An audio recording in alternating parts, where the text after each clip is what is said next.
Isauro es psicólogo educativo, psicólogo clínico y lleva 50 años trabajando con familias, con adolescentes y con niños. Es asesor de colegios y universidades por todo el mundo.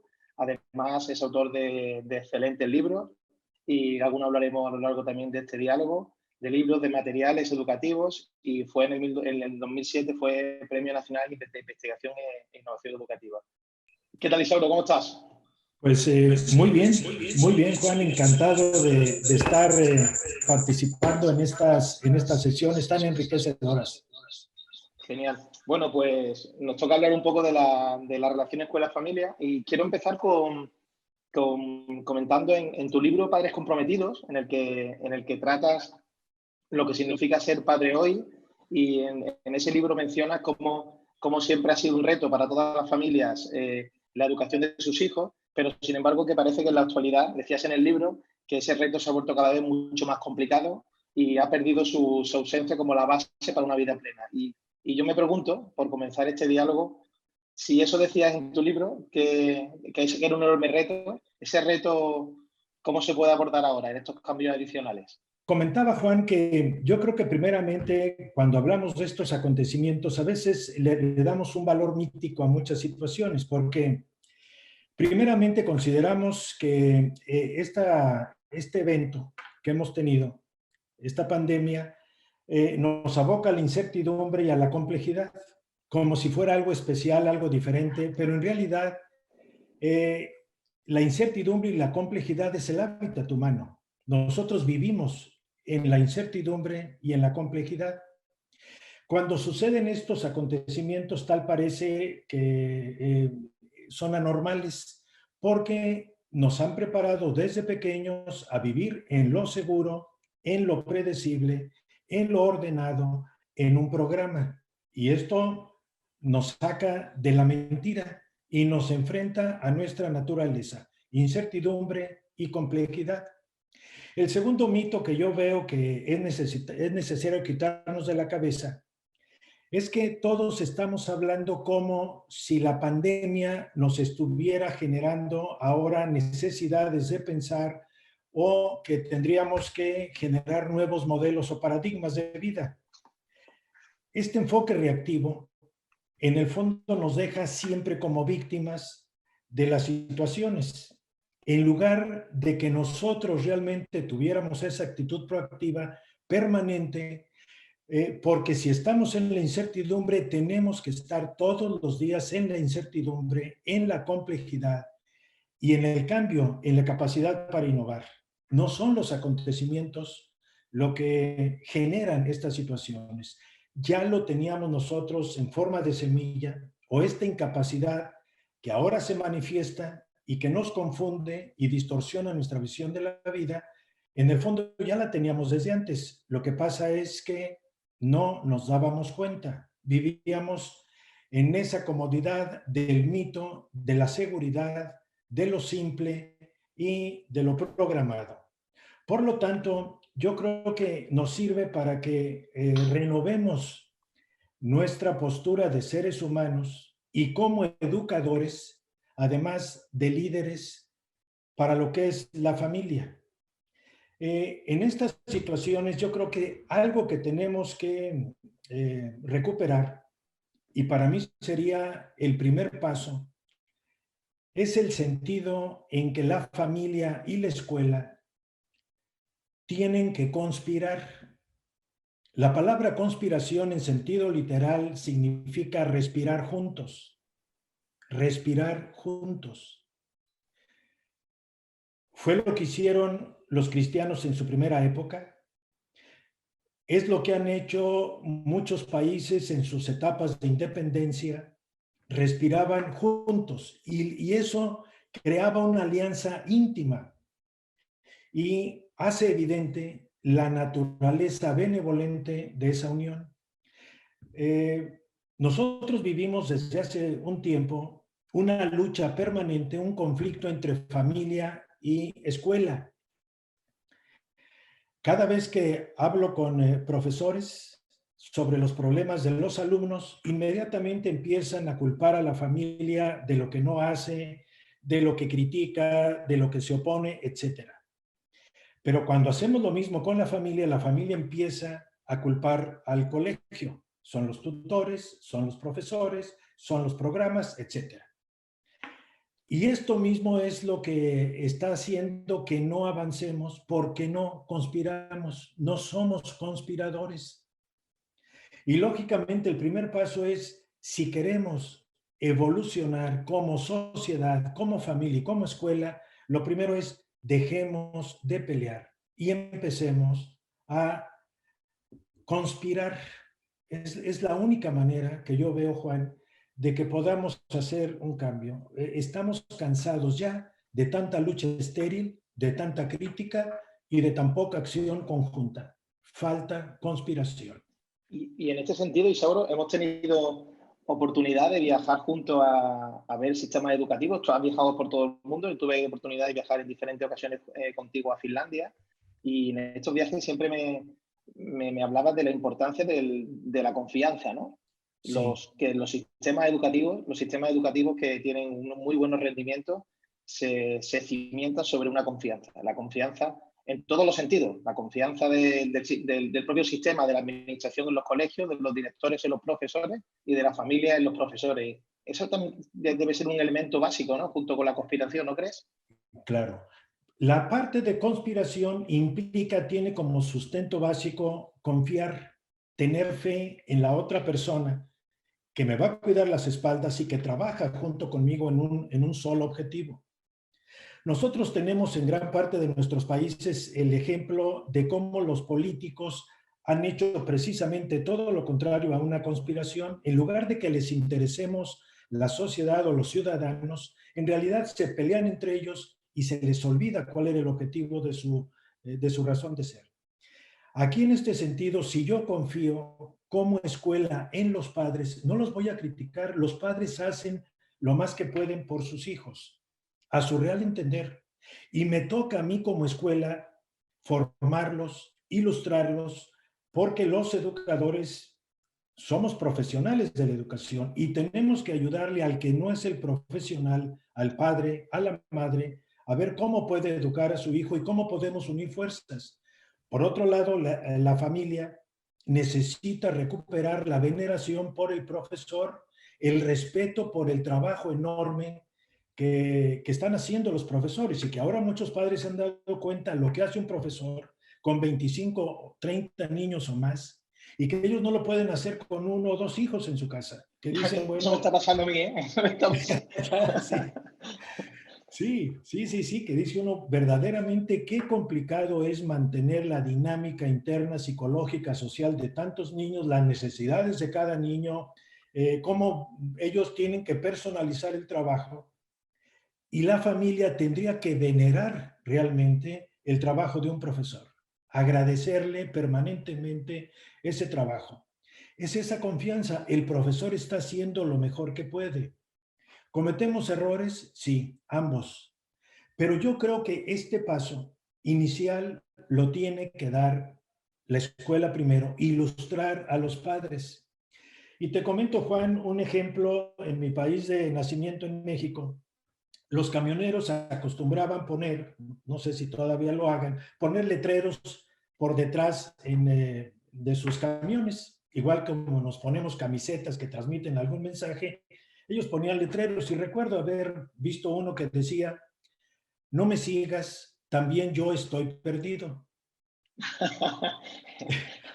Y espero que ese no sea el letrero que les estamos transmitiendo a los padres. Si alguien es un profesional y que tiene que orientar este proceso educativo, es la escuela. Y si la familia confía en nosotros, automáticamente vamos a poder lograr esta sintonía de fuerzas y vamos a poder trabajar por el bien de lo que tenemos en común ambos, ese niño que yo tengo en mi aula, lo compartimos y me interesa como profesor y a mí como padre. Porque entiendo, bueno, creo que debe ser un elemento muy importante el hecho de que exista esta conspiración y esta confianza, lo que permite trabajar hacia un proyecto común. Y eso implica que, bueno, que el alumno tanto ve en el referente padre como en el referente docente porque ve que trabajan en esa misma línea. Porque también a veces hemos hablado de la importancia de que para el alumno el rol del docente tiene un papel muy importante, y al igual que la familia. Sí. Incluso le puede permitir, cuando un alumno ha tenido la mala suerte de tener pues, unos padres que quizás no pudieron hacerlo suficientemente bien, sí puede tener a veces hemos hablado de una válvula de escape, una salvación en el docente, ¿no es cierto? Exacto, exacto. Y además, mira, aquí entramos en una de las paradojas. La educación está basada en paradojas. La misma UNESCO habla de que en la educación actual tenemos que resolver paradojas en donde ambas situaciones son igualmente necesarias y a veces igualmente importantes, pero parece que chocan en algún punto. Yo lo que veo es que la paradoja de la educación la podríamos resolver con el principio de Gandhi, revolucionario, que le llamaban ellos Satyagraha, que viene del sánscrito. Se tradujo equivocadamente como resistencia pasiva, lo que dirigía Gandhi en la India cuando se independizó de Gran Bretaña. En realidad significa la fuerza del alma o la fuerza de la verdad. Eso es lo que significa.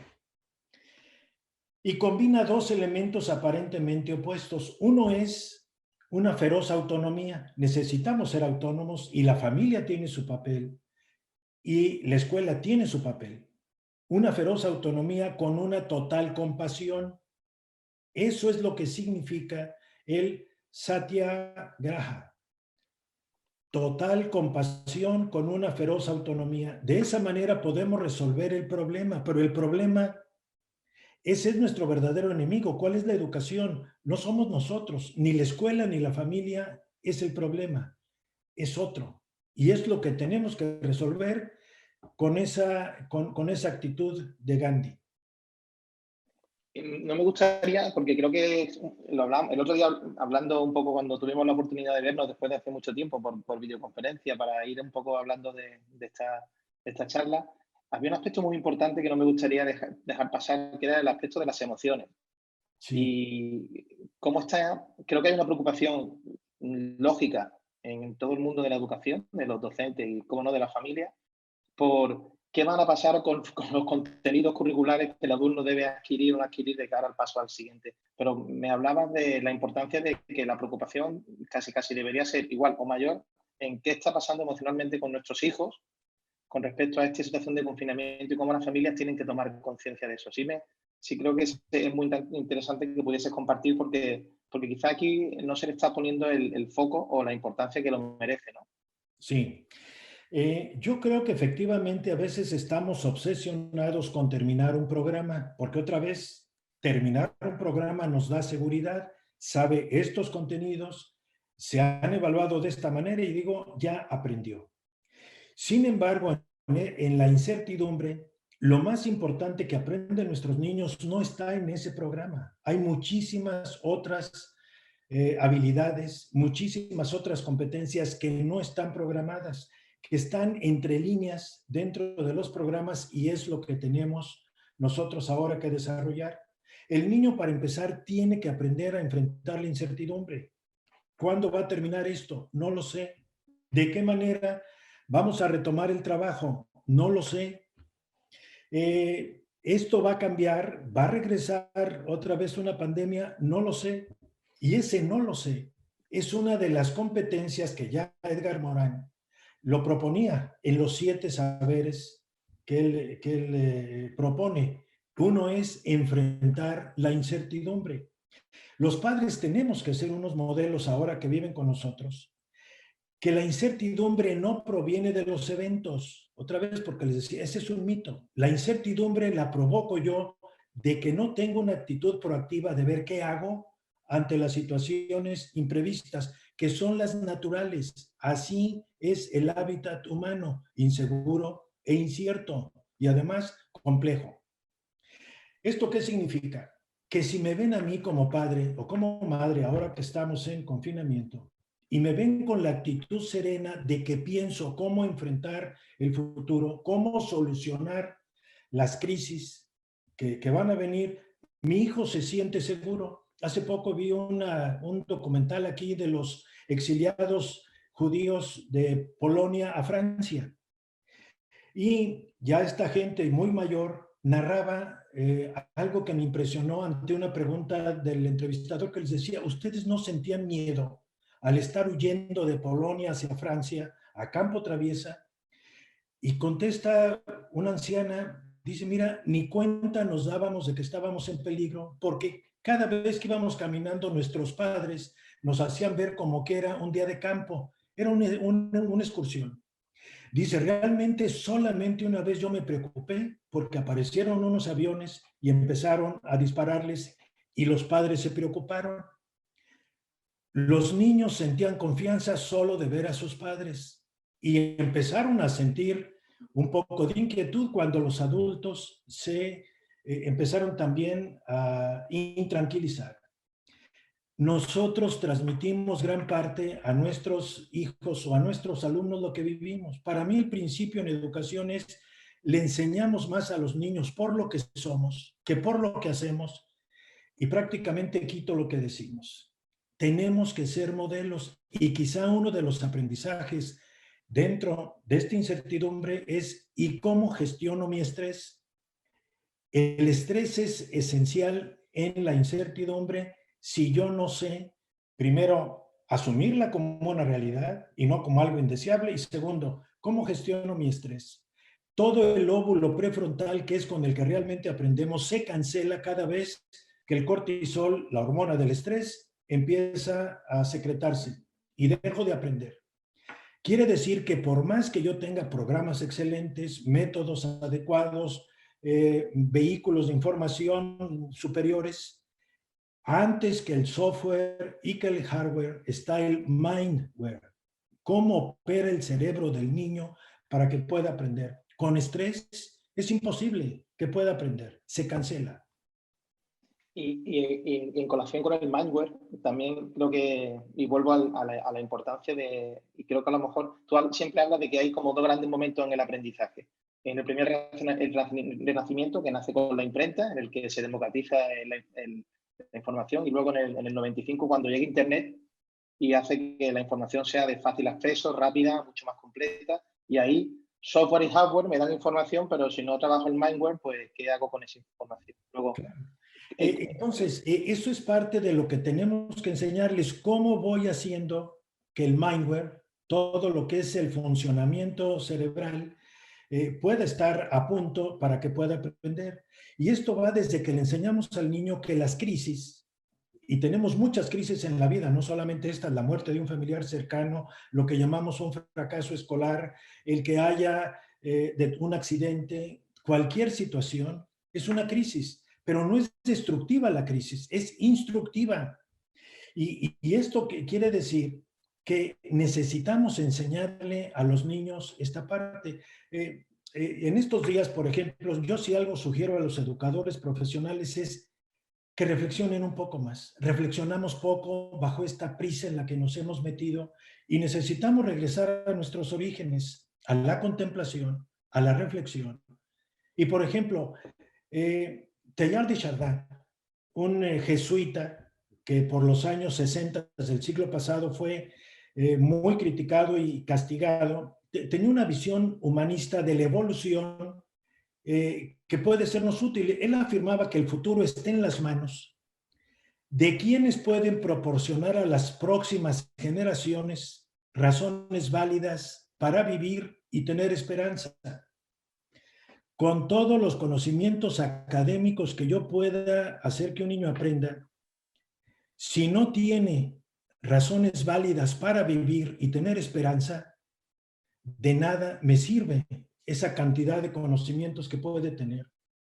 Y continúa diciendo Teilhard de Chardin, el único camino hacia adelante está en la dirección de una pasión común, a lo que me refería como conspiración. Somos hijos de una transición, o sea, nada es permanente. Cuando hablamos de que la adolescencia es un periodo de transición, ¿y cuál no? Si todo es transición, ¿no? Somos hijos de la transición realmente sin una conciencia plena de lo que tenemos, de los poderes que tenemos, hasta que los liberamos. Es cuando me doy cuenta de que soy capaz. Si no le permito al niño que libere esas potencias, esos poderes, él nunca aprenderá, primeramente, a creer en ellos y segundo, a saberlos utilizar. estas épocas en que están confinados los hijos con nosotros, es un excelente momento para decir, ahora me convierto en maestro de vida y soy tu padre, soy tu madre, te voy a enseñar a vivir. Y te voy a enseñar a vivir ante las situaciones que no son malas ni buenas, son. Es una contingencia, es un incidente. ¿Qué hacemos? Eso es lo importante. Y en este sentido, ¿crees que puede ser, se habla mucho ahora de la vuelta al periodo escolar, la vuelta al colegio, y aquí se pueden abordar dos temas. A mí me gustaría, porque me gustaría tratar un aspecto del que yo soy un bastante defensor, al menos, y también a veces te he oído hablar mucho de eso, de que necesitamos ahora más que nunca trabajar, preocuparnos mucho en que los alumnos desarrollen habilidades para aprender, habilidades de pensamiento, habilidades más que, insisto, no quiero con esto romper el contenido, pero creo que quizás surja una oportunidad ahora en la que se puedan transformar las escuelas, ¿no? Y decir, oye, vamos a centrarnos en qué habilidades trabajamos en los alumnos para que aprendan a aprender, para que sean competencialmente útiles, etcétera, etcétera. ¿Cómo ves la importancia de aprender habilidades? O de enseñar Perfecto. habilidades a nuestros niños? Sí. Hace unos meses salió un libro maravilloso que es un diálogo entre Edgar Morin y Jean-Michel Blanquer, el ministro de Educación francés. Lo condensaron en un libro que se llama ¿Qué escuela queremos? Y es muy interesante porque estamos hablando de Edgar Morin, un sociólogo, un filósofo que tiene muchos años y que ha estado en constante producción y ha tenido esa humildad para aprender siempre. Y Jean-Michel Blanquer, que es el ministro de Educación, y decía, bueno, ¿cuál es la escuela que queremos? En pocas palabras, ellos decían, entre otras cosas, pero voy a subrayar solamente algunos, la confianza en su habilidad para aprender. Jean-Michel Blanquer, el ministro de Educación francés, tiene un libro que se llama La Escuela de la Confianza. Y dice, lo primero que tiene que hacer la escuela francesa es desarrollar en el niño la confianza en sí mismo y en su habilidad para aprender. Esto implica que no hay fracasos, solamente hay errores como forma de aprendizaje. Segunda característica que subrayan es disfrutar la solución de problemas, pero eso también lo hacemos la familia. O sea, esto que hablamos de escuela no es solo la escuela formal de los profesores, sino la escuela de la vida, donde también participamos los padres y casi por ser los profesores titulares de cómo se aprende a vivir, solucionar problemas, pero no verlo como que, inclusive a veces no le llaman tanto problema, sino desafío o reto. Porque la palabra problema como que no nos gusta, es una palabra sucia. En cambio, desafío sí. Vamos a ponerles a los niños desafíos, vamos a ponerles retos. No solamente se los vamos a quitar y nos convertimos en sobreprotectores, vamos a propiciar que los tengan. Otro es distinguir lo que es relevante y lo que no es. Que, por ejemplo, para el Internet es fundamental. ¿Qué es relevante? ¿Qué es pertinente? ¿Y qué no? En esta época de exceso de información, si el niño no tiene el filtro para discriminar, esto es útil, esto no, esto es valioso, esto no tanto, el niño se va a perder, va a naufragar en lugar de navegar en Internet. Otro es que no tengan temor a equivocarse. Es más, animar a que se equivoquen. Sobre todo para que luego hagan el análisis, ¿por qué me equivoqué y qué aprendí? ¿Qué me enseñó este error? Otro más, hablan de el respeto por los hechos para distinguirlo de las suposiciones. Ahora que hablamos tanto de las fake news y demás, dicen en este libro, es importante el respeto por los hechos y saberlos distinguir. Esto es una hipótesis, esto es una opinión, esto es un hecho. Y Estará vinculado a desarrollar pensamiento crítico, ¿no? por supuesto, eso es el pensamiento crítico, es un filtro, es una discriminación. Esto vale, esto no vale. Y la otra es el que no hay una respuesta absoluta, final, irrevocable, que es lo que anteriormente algunos de los colegas decían, la humildad. Esto es por hoy, hasta aquí. Después No lo sé. Significa entonces que estas personas que están viendo hacia el futuro y que ya están poniendo en práctica una educación, a mí me gustó mucho aquí en Francia, que antes de hacer la reforma educativa el año pasado, formaron un consejo científico de educación para decir, vamos a hacer de la educación ciencia, pero primero vamos a formar artistas. Ellos lo que dicen, necesitamos que los artistas de la educación ahora tengan ciencia como ayuda, pero es el artista el que hace todo este cambio y el que realmente encuentra qué herramientas va a utilizar. Exactamente, eso es parte de lo que es el reto que tenemos, pero lo teníamos antes del coronavirus, ¿eh? O sea, esto no tiene nada que ver con algo que decir, ¿y cómo va a ser después de escuela? Es que ya esto era necesario antes, no es por esto. Y ahora que hablas, porque recientemente leías, tú estás en Francia, vives en Francia, y leía que, bueno, que en Francia va a haber vuelta al cole y que el regreso a las aulas, leía un artículo que se publicó en un diario en El Mundo, en un diario en España, que se publicaba que decía que el regreso a las aulas divide a profesores, familias, y porque estaba generando ciertos miedos lógicos, Sí, puramente sanitarios, sí. pero sí es verdad que hablamos que tú veías como que esa pequeña, aunque sea breve vuelta a la normalidad era necesaria para los alumnos, ¿no? Sí, yo lo veo necesario porque a fin de cuentas ha sido una interrupción en su vida y una interrupción intempestiva y casi violenta. El niño necesita rutinas, el niño necesita hábitos, el niño necesita ambientes que le vayan dando esa situación de creer en que lo que está viviendo de alguna manera lo puede él hacer predecible, no la situación.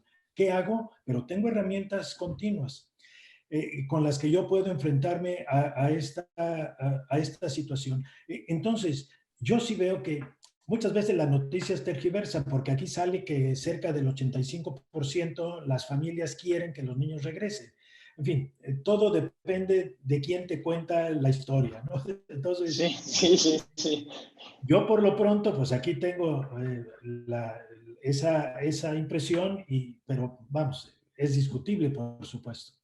Nos quedan unos 10 minutitos y a mí me gustaría que pudieses dar unos tips, unas notas de qué deben tener en cuenta ahora las familias y qué deben tener en cuenta la escuela en relación a la educación que va a venir, a los cambios que se han comentado hoy y que pueden venir. ¿Qué deben tener en cuenta para que esta educación realmente genere ese impacto positivo en los alumnos y que formemos a seres humanos Bien. pues hábiles, por decirlo de alguna manera? Sí, sí, Juan. Mira, yo lo primero que veo es que necesitamos tener un nivel de conciencia superior. Dado que no reflexionamos, dado que andamos con mucha prisa, dado que hemos perdido un poco de vista las prioridades en la vida, empezamos a ser arrollados por los acontecimientos. O sea, el mundo exterior empieza a controlarnos cuando yo he perdido el control de mí mismo. Y esa vorágine que me da el mundo exterior, en el fondo es porque yo no tenía la forma de poderme ubicar en esa situación. Por eso lo primero es asumir esta conciencia. ¿Cuál es mi misión? ¿Cuál es mi trabajo? ¿Y cuál es la situación en la que estamos viviendo? Esto nos va a llevar a que no podemos rechazar el dolor y la paradoja. Todo lo queremos claro, lo queremos definido, que alguien me diga el 1, 2, 3, la receta mágica para esto, no existe. Estamos en la incertidumbre, tengo que pensar y tengo que ver qué hago. Porque si no, por eso los adultos alivian ese dolor y esa paradoja con el Valium, otra gente se embrutece con el alcohol o se distrae con la televisión. Una gran mayoría lo que hace es la negación para disminuir la vida y hacerla más manejable. Esto no, esto no, esto no, esto es aquí. La culpa es de este, el responsable es aquel. Simplifico la vida. Asume la situación en general. Y esto la primera es la conciencia, ¿no? La otra es, yo pienso que esta conciencia nos tiene que llevar a que el primer paso es entender que como educadores educamos por lo que somos. El primer paso es cómo me enriquezco como ser humano. ¿De qué manera mi relación de pareja la hago más no tolerable? Porque ahora escucho mucho esa palabra, he tenido muchos webinars sobre matrimonios y demás, y hablan de que nos toleramos mejor. Digo, ¿cómo? Otros hablan casi de santificarse a través del matrimonio, y dicen, pues ni que fuera un martirio, esto es lo que estamos viviendo, ¿no? Es de qué manera nos enriquecemos y empezamos a hacernos mejores personas. Por el principio, yo voy a educar a mi hijo porque yo estoy bien. El árbol bueno da frutos buenos, aunque no quiera. Y el árbol malo da frutos malos, aunque no quiera. Si no partimos de este principio, la educación se convierte en un discurso hueco y vacío que el niño lo detecta de inmediato. Cuando en los años 70 Rizzolatti y su equipo descubrieron lo que eran las neuronas espejo en el ser humano, nos dimos cuenta de qué manera el modelaje impacta y por qué impacta tanto a los niños. Tú le puedes decir a un niño lo que quieras, él siempre va a verificar. ¿Y qué cara pones cuando me hablas de esto? ¿Cómo vives cuando me hablas de este valor? ¿Esto va contigo o es un discurso únicamente? Entonces, yo les diría, para no dar 15 sugerencias, uno, adquiere conciencia. Esta es la vida humana, estas son las situaciones. Nosotros no controlamos los acontecimientos externos ni son la causa de lo que vivimos. Yo controlo mi vida desde el interior, yo defino cómo vivir. Y segundo, para padres y maestros, dedícate a ser una mejor persona. Antes decían en alguna de las sesiones, hay que buscar a las personas buenas, pero como padres tenemos que ser personas buenas y buenas personas, y también como profesores. Tenemos que ser los mejores en nuestra profesión, pero además tener una riqueza interior impresionante, porque convivimos con niños que están absorbiendo patrones de vida a través de cómo vivo yo la vida. Yo me quedaría con esto, Juan, aunque sea muy simple la síntesis.